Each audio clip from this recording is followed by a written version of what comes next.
Sejam bem-vindos à Paróquia Nossa Senhora Rainha, no bairro Belvedere, em Belo Horizonte. Hoje, no programa Palavra de Fé, a nossa convidada é a médica pediatra doutora Filomena Camilo, com o tema O Jejum que Agrada a Deus. Acompanhe. Muito bem. Hoje o texto que nós vamos trabalhar, se alguém tiver com a Bíblia, pode deixar aberto, é Mateus, capítulo 6. Porque nós iniciamos o tempo da Quaresma, não é?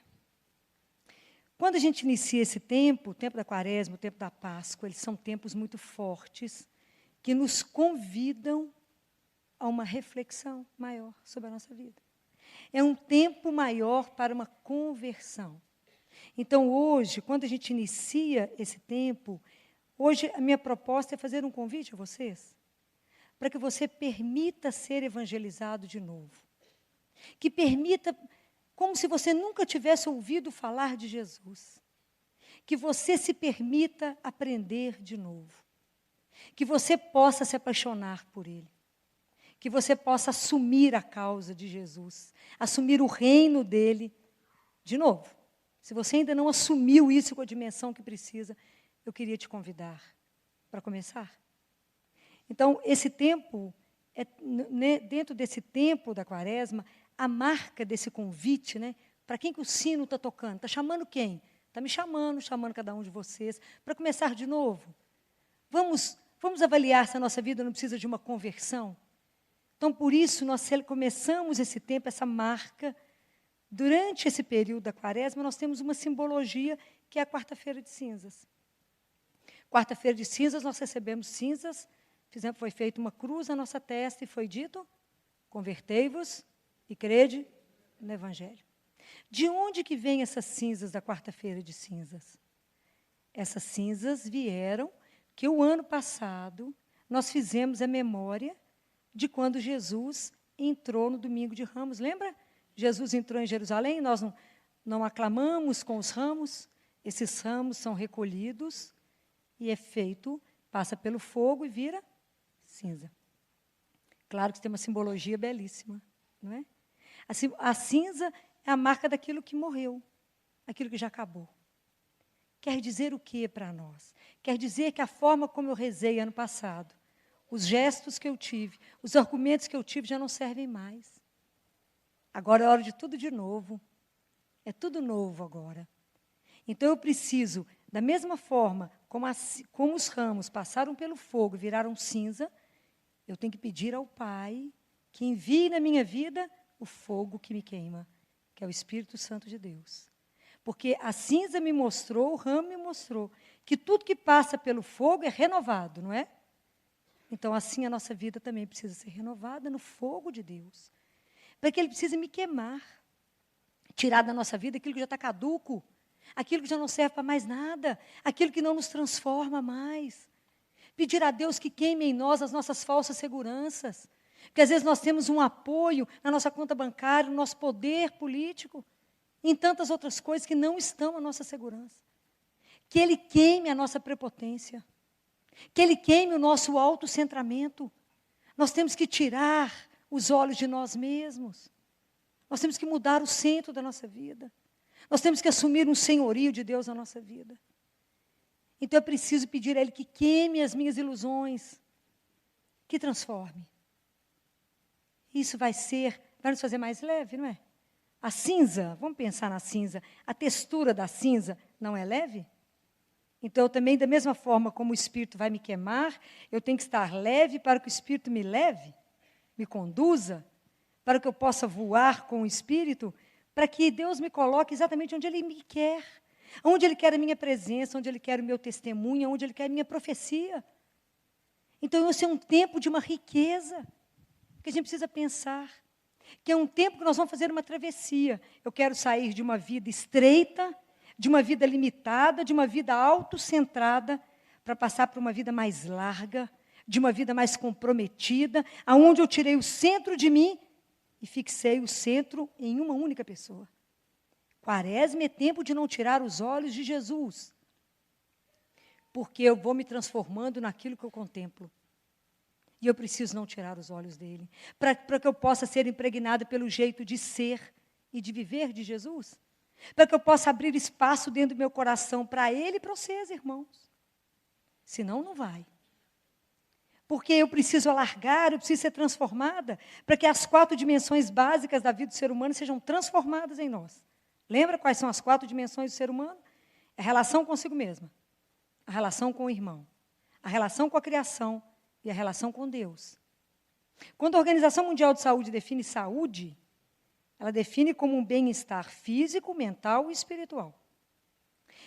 Para a gente poder definir alguém com saúde, do ponto de vista espiritual, ela tem que ter um equilíbrio na relação com ela mesma, com o outro, com a criação e com Deus. Quantas doenças só aí nós encontramos?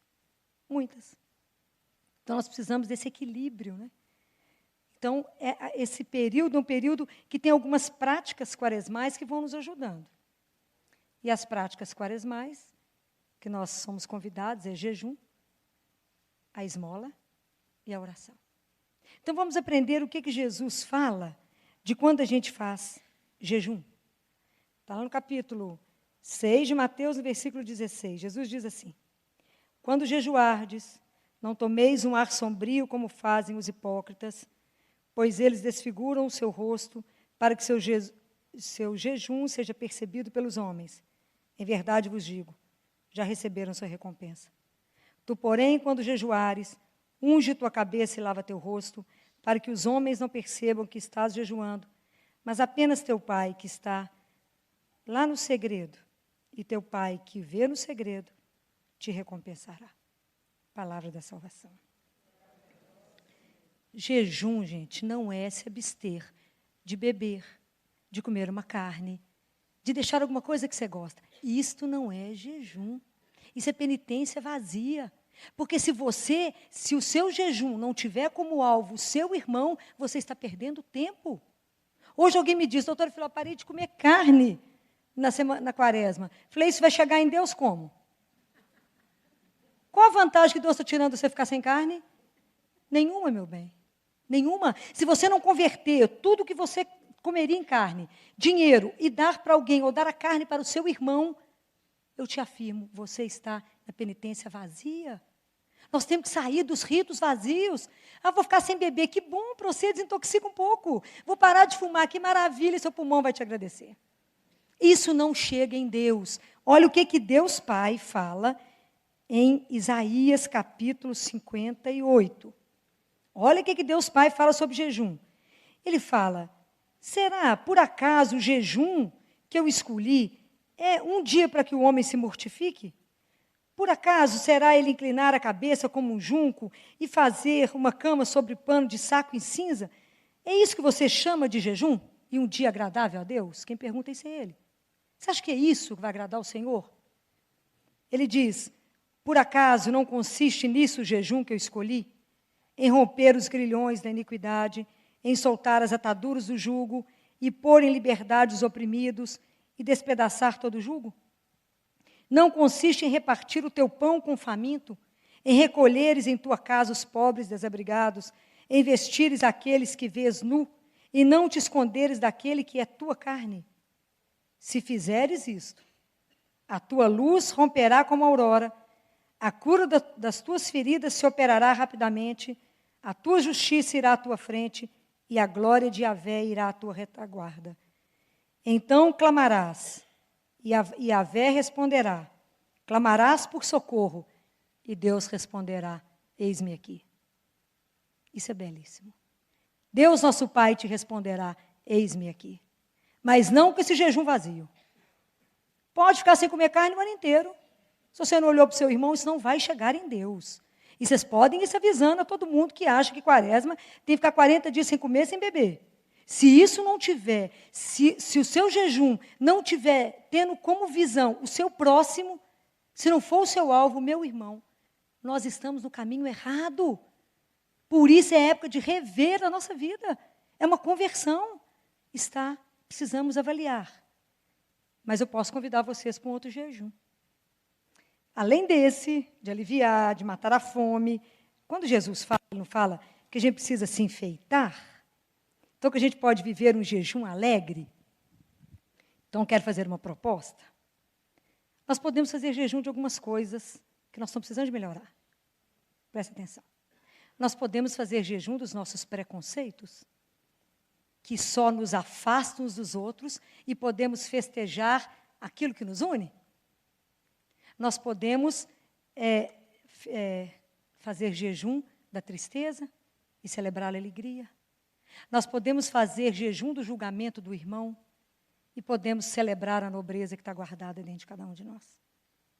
Nós podemos começar a jejuar de lamentação, pelo menos na quaresma, Lagarde Ceiena, e vamos celebrar a gratidão. Vamos celebrar uma gratidão. Vamos fazer jejum de tanta preocupação que não nos leva a lugar nenhum. E celebrar um Deus que é providente. Um Deus que cuida, que não descansa porque cuida de nós. Mas nós podemos também fazer jejum de palavras que só destrói o outro. E podemos começar a celebrar palavras mais carinhosas, né? E palavras que edificam o outro. Porque muitas vezes a nossa língua mata mais do que muito tiro. Está vendo como a gente pode fazer um jejum diferente? Como é que a gente pode transformar isso numa outra etapa da nossa vida e falar, nós podemos fazer novo, tudo de novo? E o que Jesus fala para nós sobre a esmola? E ele diz assim, está lá no capítulo 6, no versículo 2, ele fala, por isso, quando deres esmola, não te ponhas a trombetear em público, como fazem os hipócritas, nas sinagogas e nas ruas, com o propósito de ser glorificados pelos homens. Em verdade vos digo, já receberam sua recompensa. Tu, porém, quando deres esmola, não saiba a tua mão esquerda o que fez a tua direita, para que a tua esmola fique em segredo, e o teu Pai, que vê no segredo, te recompensará. Palavra da salvação. É assim que a gente faz, não é? Quando deres esmola, faça em segredo. Imagine se Deus colocasse etiqueta em tudo que Ele faz, feito por mim, que a gente fala. Sabe isso aí? Foi eu que fiz. Não é assim? Eu que fiz. Se Deus colocasse etiqueta, eu que fiz, feito por mim, não tem assim? Imagine se Ele fizesse, que estava todo mundo pendurado com alguma coisa. Pois é. O que é dar esmola? Não é dar o que te sobra. Não é dar o seu resto. Não é abrir a bolsa, gente. É abrir o coração. É estar atento para o seu irmão. Para a necessidade do seu irmão. É ter o cuidado de ver o que o irmão precisa. Mas ter também a delicadeza de perguntar o que você precisa. Tem coisas que são óbvias. Mas tem coisas que a gente precisa perguntar para o outro. Jesus, quando encontrava com alguém, às vezes um cego, ele perguntava, o que queres que eu te faça? Deus, que era todo poderoso, tinha essa delicadeza de perguntar, o que queres que eu te faça? Então, na verdade, a esmola é fazer da sua vida uma oferta. É a gente aprender que a nossa vida tem que ser uma oferta todo dia para Deus e para os irmãos. Só para isso que vale ser consumido no amor. É ter uma vida comprometida com amor. Senão não tem sentido, a nossa esmola é vazia. É a oferta da sua vida. Não é abrir a bolsa e dar um trocado para alguém. Isso é nada. É se envolver com o sofrimento do outro, se envolver com a dor do outro. Isso sim é a esmola que Deus quer de nós. Não é dar trocado na rua, não. A história é um pouquinho mais profunda do que a gente está querendo ver, porque isso nos facilita muito a vida e eu não preciso me comprometer com o outro. Mas hoje o convite que eu tenho para todos nós, a partir de mim, é se comprometer mais com o reino. E se comprometer com o reino implica em comprometer com os irmãos. Mas é de verdade. É ter uma vida onde as pessoas possam ler esse amor. É ter uma vida baseada num amor desinteressado. Um amor que seja gratuito. Sabe qual que é a maior dificuldade das meninas de rua? Que as freiras me contaram? Qual é a maior dificuldade quando a gente recolhe essas pessoas? Porque elas não acreditam no amor desinteressado. Nunca sentiram o amor de Deus. Até pelas mães foram abusadas. Coisa que a gente acha que não existe. Então elas não acreditam, então elas falam com as freiras assim, por que você está me ajudando? Por amor. Elas falam, mas vai vir alguma coisa, né? Daqui a pouquinho vocês vão me cobrar alguma coisa. Não vamos, mas por quê? Porque nós queremos ver você feliz, queremos ajudar você a entrar no caminho. Não existe isso. Vai ter uma cobrança depois. Então, ensinar para as pessoas, às vezes, a única Bíblia que a pessoa vai ler é a sua vida. Às vezes a única forma da pessoa conhecer o amor de Deus é através da sua atitude com ela. Não perca a chance. Não perca a chance de mostrar um Deus que é de uma bondade conosco. Se Ele é tão misericordioso, tão bom, nos ama dessa forma, o outro tem que conhecer. Aquilo que não conheceu, nós temos a obrigação de revelar. Temos a obrigação de mostrar que isso pode salvar tanta gente. Saber que é amado incondicionalmente. Né, que tem um Deus que ama, que cuida do jeito que a gente está. Né, que a única coisa que Ele deseja é a gente com Ele. Então, é nossa missão. Isso sim, isso vai alegrar o coração de Deus, eu não tenho dúvida. E quando Deus diz sobre a oração, é a terceira prática quaresmal, Jesus fala duas coisas que eu quero mostrar para vocês. Está no versículo 5, no capítulo 6, ele fala: e quando orardes, não sejais como os hipócritas, porque eles gostam de fazer oração, pondo-se em pé nas sinagogas e nas esquinas, a fim de serem vistos pelos homens. É verdade vos digo, já receberam sua recompensa. Tu, porém, quando orares, entra no teu quarto, e fechando tua porta, ora teu pai que está lá no segredo, e teu pai que vê no segredo te recompensará.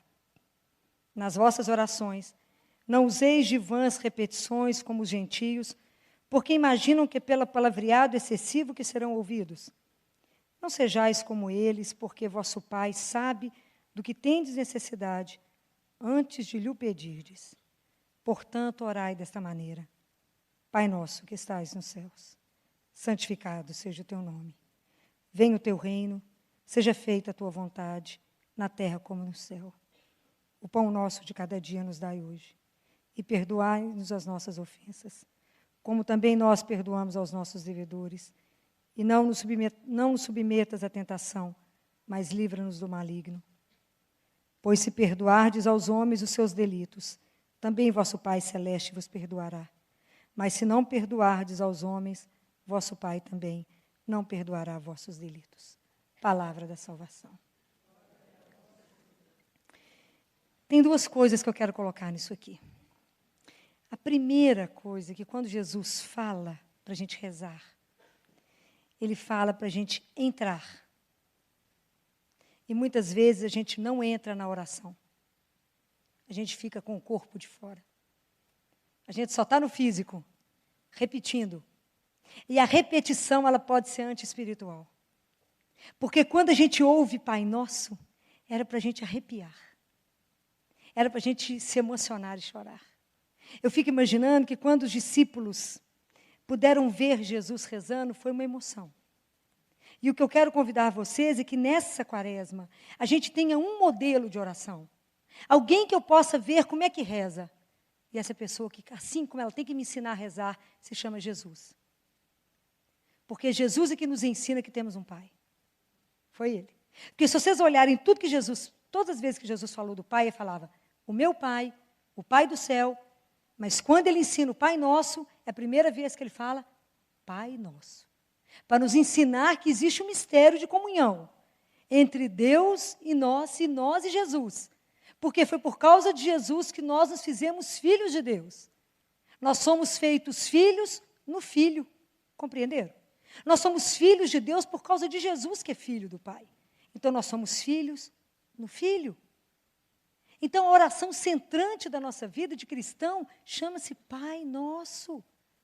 Vocês podem imaginar o que é falar, chamar um Deus Todo-Poderoso de meu Pai? De Pai Nosso. Vocês podem imaginar o que foi para aqueles discípulos escutar a primeira vez quando Ele falou Pai Nosso? Um Deus que na época só poderia falar o nome dele uma vez no ano por um sacerdote dentro de uma igreja. Lá dentro do templo, um sacerdote entrava no Santos dos Santos para poder falar o tetragrama. Vem Jesus e conta, não, vocês têm um Pai. E que quando vocês dizem Pai Nosso, vocês têm que entender que é o Deus de toda hora, que é o seu Pai que está atento a você, que é o Pai que você pode gritar que Ele vai esticar sua mão, que Ele vai te atender, que Ele está ligado em você, que Ele vai atender a sua necessidade. Tem dúvida? Imagina uma criança de 2, 3 anos diante do pai dela, de mão dada. É aquilo que somos nós com Deus Pai. Pelo menos deveríamos ser. Tem que ter uma confiança incondicional que nós temos um Pai. Essa confiança nos faz saudáveis. Porque a única coisa que a gente deseja quando fala Abá é estar com a mesma simplicidade de uma criança diante de Deus. É nessa pureza de coração, nessa confiança que eu tenho um Pai que não me abandona. Vocês têm que experimentar isso, vocês nunca experimentaram. Um Deus que não falta com ninguém. Deus não faz distinção de ninguém. Como ele disse lá para Catarina de Siena, eu alimento os vermes da árvore, como eu não cuidaria de vós? Um Deus que sabe quantos fios de cabelo na cabeça nós temos. Um Deus que antes da gente falar, Ele já sabe o que nós vamos falar. Ele já sabe o que a gente necessita, a gente fica enrolando Deus. É um Deus que eu tenho que ter uma confiança, que eu tenho que contar tudo para Ele, é meu Pai. Eu tenho que me rasgar diante dEle. Eu tenho que sentar com Ele e falar, senta aqui, meu Pai, que agora eu só quero chorar. E chore com o seu Pai. Ele sabe por que você chora. É essa confiança incondicional que Jesus quis nos colocar. Ele quis colocar para nós que nós temos uma filiação, nós temos uma pertença, nós estamos soltos nesse mundo. Se você acha que você não tem dono, você tem dono. Graças a Deus, temos um dono. Temos um Pai que não tem preço. Então que a gente não tenha medo de viver essa relação com Deus.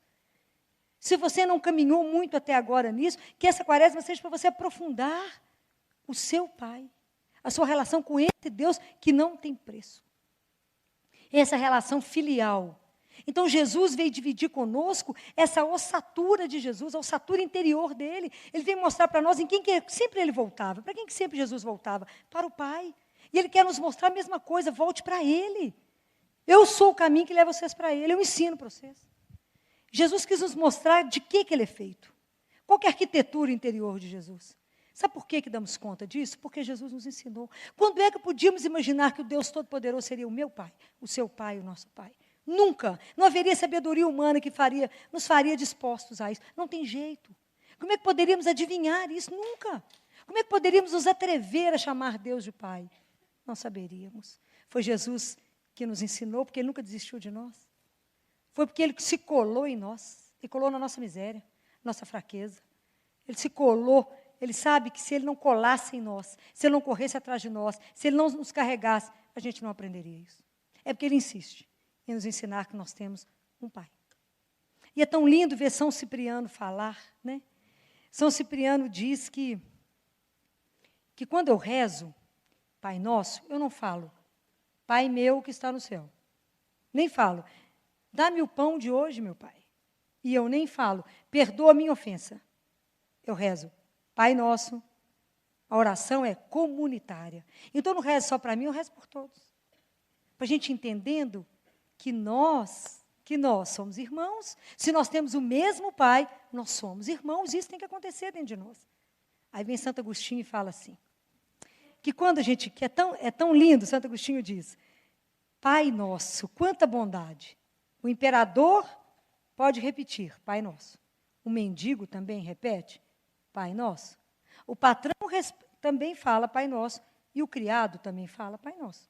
É o mesmo Pai. Somos irmãos. Aí vem Charles Péguy e diz que nós não podemos nos salvar sozinhos. Que nós não podemos chegar no paraíso sozinhos. Que nós temos que preocupar uns com os outros. Que nós temos que nos doar uns para os outros. Porque nós temos que nos apresentar no paraíso juntos. O espetáculo. Nós temos que nos apresentar lá no paraíso juntos. Vocês já imaginaram, ele pergunta, o que Deus poderá dizer se a gente chegar sozinho? Então, na verdade, Jesus não veio nos dar um saber, Jesus veio nos dar um sabor de Deus. Jesus veio nos dar um saborear Deus, porque ter um Pai como esse é poder saborear. É porque a gente ainda não entendeu o que significa isso. Poder gritar a qualquer hora, pode me clamar e eu responderei, eis-me aqui. Por que você está tão perturbado? Eu estou aqui. Prestem atenção, porque às vezes a nossa oração já está sem força, a gente está tão sofrido, está tão arrasado, que a gente não tem força para rezar, mas a consciência de uma presença te sustenta e te põe de pé. É essa fé viva que vocês têm que ter, porque antes, muito antes, de tudo, de São Cipriano até Charles Péguy, antes disso ser aplicado a qualquer um de nós, isso foi aplicado primeiro a Jesus. Porque Jesus foi aquele que primeiro não quis se salvar sozinho. O que está escrito na carta dos Romanos, no capítulo 8, se não me engano, versículo 29? Ele quis ser o primogênito de muitos irmãos. Ele é o primeiro de todos. Ele não quis a glória só para ele. Não, ele vai nos levar. Delícia vai ser isso. Então, antes de qualquer coisa, Jesus fez isso por nós. Ele quis ser o primeiro, para poder nos ajudar aí no caminho. Porque, na verdade, o que Jesus quer? Jesus quer que a gente pegue a nossa experiência comum, a nossa vida comum, seja da nossa vida ferida, das nossas dores, do nosso sofrimento, para que a gente passe a viver uma experiência de Deus como companheiro. Isso está lá na carta aos Hebreus. A gente se torna companheiro de Deus quando a gente é batizado. A gente não é militante de Deus, não, gente. Nem servo, não. Nós somos companheiros de Deus, somos irmãos. Jesus nos dá essa filiação. Todos aqueles que creem em Deus, que acreditarem nele, ele dá o direito de ser filho de Deus, está lá na carta, está lá em João. Então, Jesus quer que a gente aprenda a ser companheiro, a entender que temos ele como companheiro.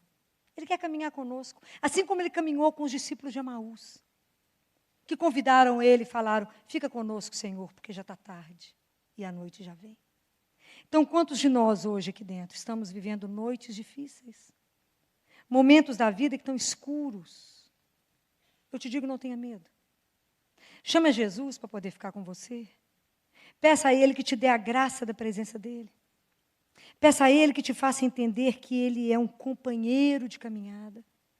E que muitas vezes a única coisa que a gente precisa de sentir é a mão. E que se a noite está escura, não tem importância, Ele é a luz. Se eu não sei o caminho, não tem importância. Ele é o caminho. E que a gente não tenha medo de ser conduzido por Ele, independente do que vocês estiverem vivendo. Por mais difícil que seja o momento. Mesmo que o momento seja de morte. Ele é a ressurreição. Então, que a gente possa viver isso na quaresma. Que a gente possa entender essas coisas, né? Que Ele possa ser nosso companheiro. Eu quero terminar com vocês, terminando com uma oração,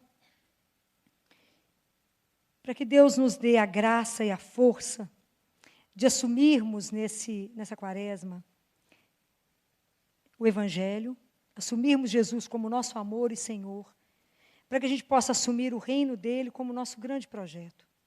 Está escrito que, eu não tenho certeza, é a carta aos Hebreus, mas que a gente deve brilhar como astros no mundo. Mas para que nós, como cristãos, possamos brilhar, nós já temos que antes ter sido transformados por Ele. Porque o reino não vem de fora, ele vem de dentro. Eu tenho que ter sido transformada, eu tenho que ter sido modificada, purificada, para que onde a gente passar, a gente seja testemunha desse Deus vivo. Que Ele nos dê essa graça, né? Que a gente chegue nessa Páscoa de um jeito novo. Senhor, por vezes a nossa oração é apenas a necessidade da Tua mão. A absoluta necessidade de sentir a Tua mão funda, capaz de nos acolher tal qual somos dentro do Teu silêncio. É apenas o desejo de sentir o roçar, mesmo que leve, da Tua imensidão no precipitado, no precário, no incerto dos nossas cotidianas rotas. É apenas esta necessidade de reconhecer que Tu, estando, recebes essa espécie de fome e de desejo que nós somos. Amém. E hoje a doutora Filó vem nos falar do jejum. Aquele verdadeiro jejum que agrada a Deus. Que às vezes a gente faz jejum, mas o nosso coração não muda. A gente continua fazendo as mesmas coisas. Quando o Senhor fala, eu não quero sacrifício, eu quero amor. Se você está fazendo algum jejum e se poupando de comer alguma comida ou alguma bebida, se privando, a doutora Filó fala que aquilo precisa ser convertido em obras de caridade. É preciso a fé, mas é preciso obras. A fé sem obras, ela é morta. Precisamos ir até o nosso irmão que sofre, até o mais fraco, e converter o nosso sacrifício em obras de amor.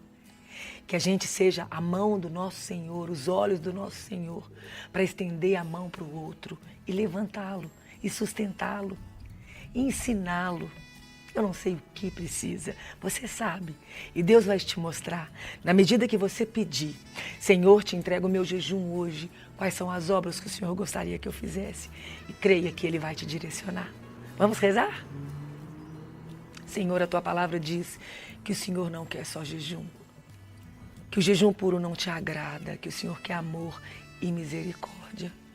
Temos feito jejuns a esmo e andamos a esmo no escuro, sem saber por onde estamos caminhando, Senhor. Queremos o nosso jejum diante de Ti, um jejum que agrada o Teu coração, um jejum que seja transformado em verdadeiras atitudes de amor para com o meu irmão, para com o meu próximo. Por isso, Senhor, mostra para nós. Mostra o que o Senhor quer que nós façamos. Seja, Senhor, um farol bem alto na nossa frente, a nos dirigir, a nos conduzir, para que nós não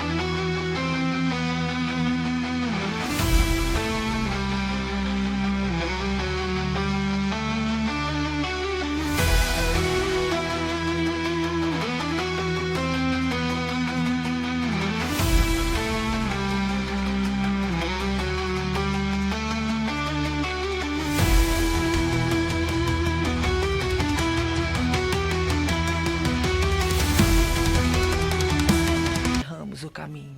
Cuida de nós, Senhor. Amém? Se você gostou desta palestra, você pode adquirir na loja NS Rainha, que fica localizada na Rua Modesto Carvalho de Araújo, número 227, no bairro Belvedere, em Belo Horizonte. Ou pelo telefone 3286-3034, ramal 31. Você também pode adquirir nas lojas paulinas ou nas lojas Mãe da Igreja. Fiquem com Deus e até a próxima!